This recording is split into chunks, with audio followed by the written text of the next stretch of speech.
Hi, my name is Kunal Sahani. Welcome to Kalkine Group videos. I'm the CEO and founder of Kalkine. Once again, thanks for watching Kalkine videos.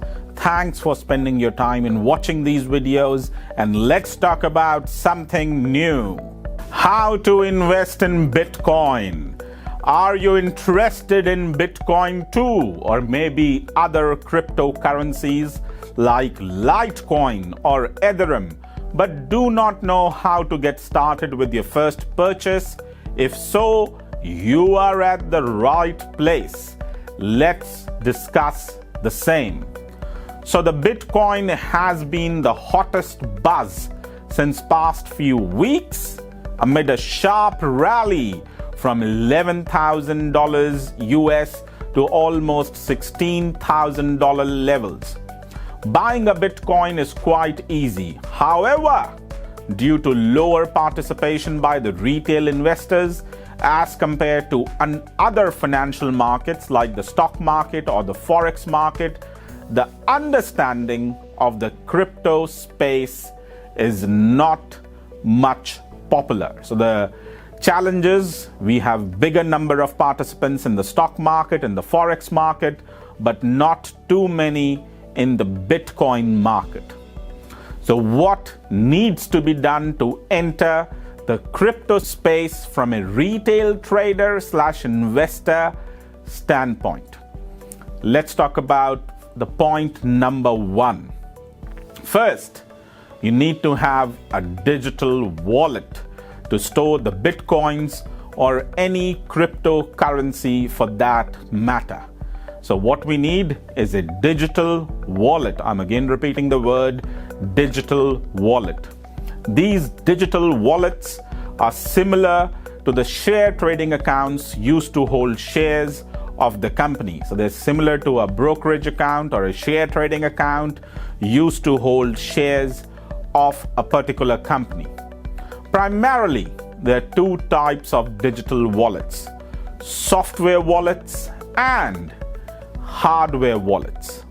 Software wallets are online applications that facilitate the virtual access of crypto from anywhere, but are also prone to hacking and other online frauds. And we know in this pandemic, hacking has increased.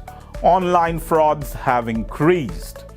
Hardware wallets are physical devices like a flash drive, which is more secure against online scams, but is prone to theft, device malfunctioning, and much more. So choosing a wallet type is up to the investor based on his needs. Unlike bank accounts, there are very limited password recovery options with Bitcoin's wallet. If you lose it, you lose it forever. So that's the worst part about Bitcoin wallets. The second step, let's talk about point number two. After getting the wallet, an investor needs to link it with his bank account in order to transfer funds to and from the wallet. These funds would be used to purchase the Bitcoin. So then there needs to be a linking of the bank account with your wallet. Also, the proceeds from the sale of the same can be transferred back to the linked bank account. The process of starting with your first purchase is almost complete. The final step, point number three, the final step is to go to a crypto exchange, open a trading account, and start purchasing the cryptos. Like any other security transaction, you need to have a trading account to transact these virtual currencies on the exchange. Because there are dedicated exchanges that facilitate the trading of cryptos, the trading account is also different from a regular stock trading account. However, there are some cautions that need to be exercised. This is very important. You need to exercise these cautions while transacting in cryptocurrencies. Very, very important.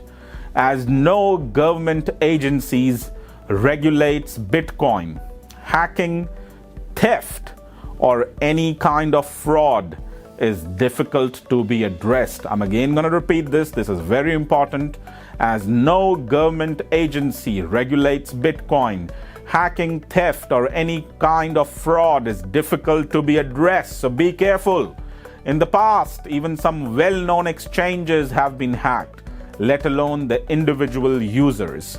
To know about the recent 40% rally in the Bitcoin, which has been making headlines for a while now, check out the link in the top right corner of the video or in the description below.